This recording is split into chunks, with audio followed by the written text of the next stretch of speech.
Hi everyone, it's Kim Strobel here. I actually wanted to jump on a Facebook Live video. Many of you know that I have been traveling for 3 weeks straight, putting out a lot of energy, giving day-long workshops, giving 1-hour talks, and so God gave me the energy to be able to do it, and I was feeling great, but today I'm definitely starting to feel that slow simmer kind of crash, which means that I have to take care of myself these next few weeks. I have to do some self-love and give my body and my mind time to kind of reset itself. And I wanted to do a Facebook Live video because I've been getting a ton of messages from teachers who are like back in the trenches, right? They've got their new classrooms, they've got sometimes they're teaching a new grade, they're at a new school, they have a new set of students. And very, very quickly, teachers sometimes tend to go downhill with their own emotional states because like you go back into the abyss of this classroom and teaching and trying to juggle that along with your personal life. And so I just wanted to do a quick video to give people some tips and to consider so you don't get lost in the fray this year, because it's not worth it. Like there is a way, even in this overly exhausting, overwhelming, stressed out profession, there is a way to keep your sanity both professionally and personally. And in fact, my Science of Happiness talk, which we've been giving like around the country this for the last 3 weeks, so it's like a 1-hour talk. And in that piece, we really do discuss that idea of how do you like take care of yourself whenever you're engrossed in the everyday activities of your job. And so one of the things I want to talk to you about is the minimum effective dosage. And this is an important concept because I have teachers who are already staying at school till 6 or 7 o'clock every single night. They're already going in there in the weekends. They're already feeling stressed. Their brains are already at negative or stressed. And so like, I get it that we all have to sometimes do things for a period of time just because it is the new school year, but then we have to really make sure that we have the ability to step back and kind of reset ourselves, because what we know from the research is that a positive brain will outperform a negative, neutral, or stressed brain by 31%. Your brain at positive is 31% more productive than your brain at negative, neutral, or stressed. And so I ask you, teachers, how many of you are at stressed right now? Because you think you're being very productive by staying there 3 and 4 and 5 hours at the end of the school day. And I get that, and I've been there, and sometimes I have to do that too. But what happens is you send your brain into stress and you're actually not being as productive maybe as you want to be, plus you're feeling sad and stressed because you miss your kids, you're not at home with your young children, you're missing out on that, you're trying to do your job, you're wondering if education is even for you yet, because you really struggle to balance all of this. And so we need to talk about the minimum effective dosage. And so here's the deal. You can boil water at 212 degrees, right? So why boil it at 276 degrees when you can get the exact same outcome boiling it at 212 degrees?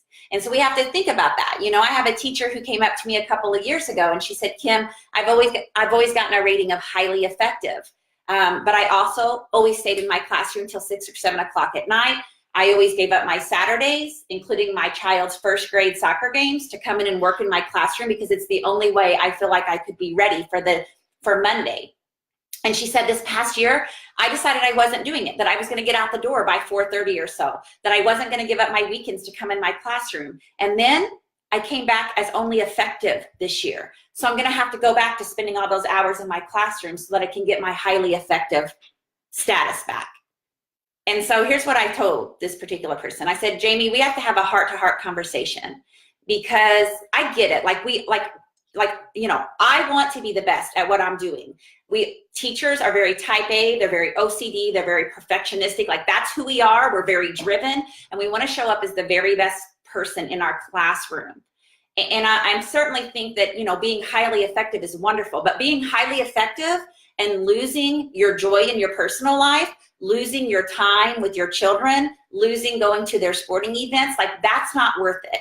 So I just said, Jamie, I want you to think about this, because I don't think that you should go back to spending all those hours in the classroom just to get highly effective. Like I actually think that you're going to need to be okay there, because like your family life and your personal sanity outside of your job as a teacher is super important. And you know what? She just needed permission. Like Brene Brown talks about permission slips all of the time, right? So sometimes we just have to give ourselves permission, all right, to let ourselves do things. And that's why I tell teachers, like, you know, you're not selfish for putting yourself first some of the time, because here's what I know, like whenever I can make sure that I'm feeling replenished and renewed in my life, then I'm such a better mom. I'm like a better wife. I'm a better friend. I'm a happier person. And it's not that that cup has to stay like overflowing all of the time, because that's not possible. Like my cup, it's like half empty right now because I've had 3 weeks of travel, 3 weeks of PD. I've been working like a dog, and I come back to the office and I have hours and hours of work to do. But here's what I do. Picture. And I know exactly what I need to do to refill that cup up over the next few weeks. And so I really just want to encourage teachers to make sure that you keep your sanity through the school year, because it's so important. And I don't want to see you like sacrificing your personal joy outside of the classroom and getting to the point to where you're not even enjoying teaching because you just can't stay above the fray. And I think this is really hard for teachers because, like I said, we're very driven. We like to have our ducks all in a row. But I think like sometimes we just have to walk away. Like we have to give ourselves a permission slip that we are leaving. We are walking out that door at whatever that is for you, 4 or 4:30. And if that means that some things are left undone, then I think you still need to be able to walk away. And so I've just had so many teachers this past week are like sending me messages, and they're like, oh, my stress levels have gone sky high. I'm back in the classroom. I don't know how to handle this and also keep my well-being in check. And so I just want to pop in and give you a little reminder. You know, make sure you schedule some me time for yourself, whatever that looks like. I remember back when our kids were little tiny, you know, creatures, I would be in the bathroom and I would close the door, right? And then what would happen? I would see like these little like fingers come out under the door, right? Like I just needed 5 minutes of sanity. And then, you know, I think now like I'd see these little fingers, you know, and I remember thinking, I wish I had a fly swatter. I'll just swat those fingers. You know, like I don't want to see anybody. I just need to be in my own little cocoon. And so whether it's locking yourself in the bathroom for 5 minutes, turning your back against the door so you don't see those little fingers, getting your exercise in, having a dinner date every couple of weeks with friends, whatever it is, like you have to take care of you. There's this really great quote that I love, and it says, taking good care of you means that people in your life will receive the best of you rather than what's left over. So I think that's really important. And then like, I'm going to share like one of my little secrets. Are you ready? Okay. So I'm going to introduce you to like Rescue Remedy. Okay. This I can't even believe I'm doing this, but I need to tell like my teachers and everybody about this. So Rescue Remedy was actually something that my homeopathy doctor recommended years ago, because of all you know that I've had like panic disorder and that kind of thing. But Rescue Remedy, you can get it at the health food store. You can buy it from Amazon. Here's what it is. It's made out of like all natural flower essences. So they take like Impatience and Star of Bethlehem and Rock Rose, and they like crush it all up and they extract the flower juices. So it's 100% safe. But here's what this does, and this is why like I have a ton of teachers now who are ordering this from Amazon, even though I'm not affiliated at all with this product. Here's what this does, okay?